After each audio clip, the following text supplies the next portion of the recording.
they can. They can.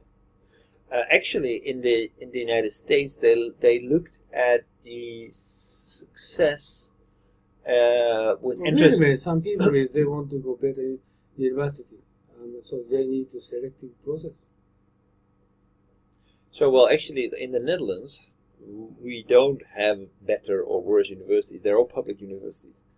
But which one is better, which is worse, right? No. Same.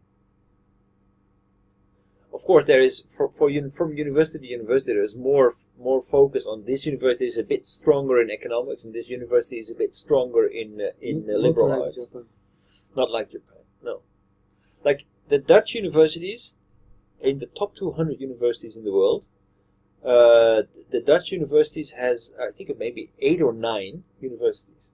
Why is they so good? But none of them is in the top 10. Eh? None of them is in the top 10, but they are all around between 100 and 150. Why so good? You mean student level, right? Right. Why so student level so high? Why? Compared with Japanese. Japanese are lower than that. Oh, actually, I think that. Well, no, that doesn't really make sense. Teaching method? I think so. The teaching method is good because I think we are not really taught on what's called skills. We're better prepared for academics than Japanese students, I think. More academic? Yes. Why? You are academic? Yes. What? Why? Yeah. Why? Because actually critical thinking skills.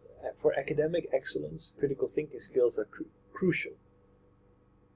That we are taught more with the why question, but the what or the what question. Oh, listen. When you are young, you get that type of education. No, unfortunately no. not. Oh. No. Actually, I've been my primary school at that age that you saw in the video was very much about just follow the regime and just do that. And actually, from my school, my class, I was the only one who went to the city to go to school. Everybody else went to like local education. Never went to university.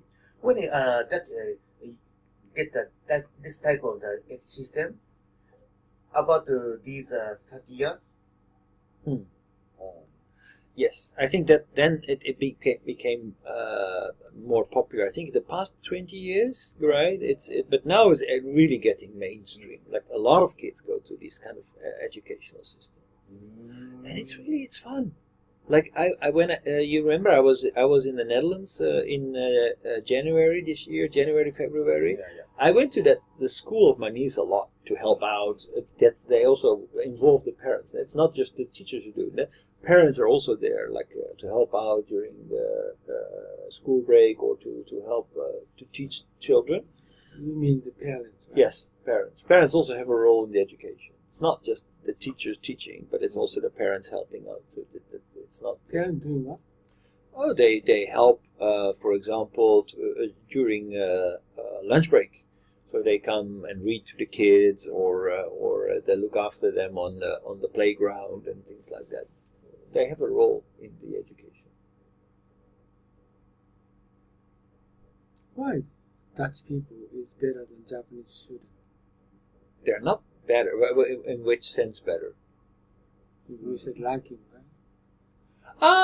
Well, I know. I think that is also there's bias. There's bias because actually language, the first point.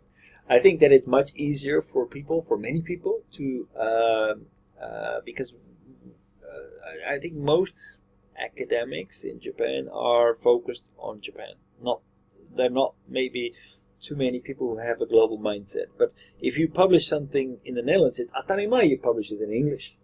And there's not so many people who think only in terms of the Netherlands. They think Europe, world. So I think it's more of a perspective than that we are really so much better. We know the English language better, so we have a much easier time to reach a global audience. I think there is definitely a bias in the way Maybe that professor skill is better than Japanese? Or teaching method? well, I'm not that enthusiastic about the teaching skills of most professors in the Netherlands. I think high school teachers are much better